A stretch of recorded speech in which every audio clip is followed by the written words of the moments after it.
జై శ్రీరామ్. అందరికీ నమస్కారం.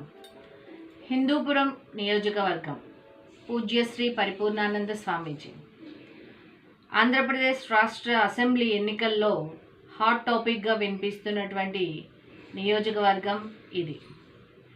రాష్ట్ర అసెంబ్లీ ఎన్నికల తరువాత ఆంధ్రప్రదేశ్ రాష్ట్ర రాజకీయాల్లో సంభవించబోయేటటువంటి ఒక క్రొత్త నవ శకానికి నాంది హిందూపురం నియోజకవర్గమే కానున్నది. పూజ్య శ్రీ పరిపూర్ణానంద స్వామీజీ వారి యొక్క అఖండ విజయంతోనే ఇది మొదలు కాబోతోంది.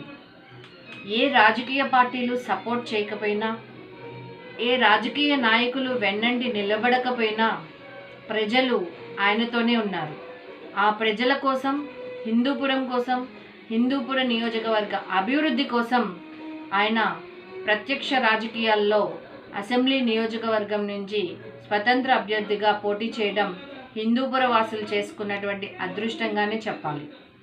ఎంతోమంది మంత్రులు, ముఖ్యమంత్రులు, రాజకీయ నాయకులు, అధికారులు, అనధికారులు, వాణిజ్యవేత్తలు, పారిశ్రామికవేత్తలు ఆయన పాదాక్రాంతులైన ఈ రోజుకి ఆయనతో నడుస్తున్న ఆయన మాత్రం కేవలం ప్రజల కోసం, ప్రజల అభివృద్ధి కోసం, ప్రజలకి ఒక ధర్మబద్ధమైన పాలనని అందించాలనే ఒక దృఢ సంకల్పంతో అహర్నిశలు పాటుపడుతున్నారు.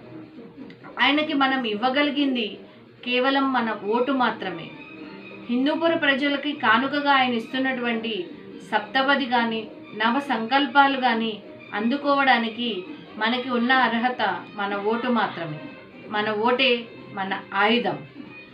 తల్లికిచ్చిన మాట కోసం తల్లి చెప్పినందుకు 8 సంవత్సరాల వయస్సులో ఆయన ఆశ్రమవాసానికి వెళ్ళారు.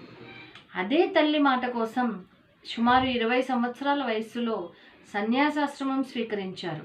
నేడు కూడా ఆయన తల్లి మాట కోసం, తల్లి చెప్పినందుకు ఈరోజు ఆంధ్రప్రదేశ్ రాష్ట్ర రాజకీయాల్లో ఆయన రాజకీయ ప్రవేశం చేసి ఒక ధర్మబద్ధమైనటువంటి, ఒక అభివృద్ధికరమైనటువంటి పాలనని ప్రజలకు అందించాలనే లక్ష్యంతో ముందుకు వచ్చారు. మరి అటువంటి ఆయనకి మనం ఏమి ఇవ్వగలం? కేవలం మన ఓటు తప్ప. తల్లి జిజియాబాయి కోసం మరాఠా సామ్రాజ్యాన్ని స్థాపించారు శివాజీ మహారాజ్.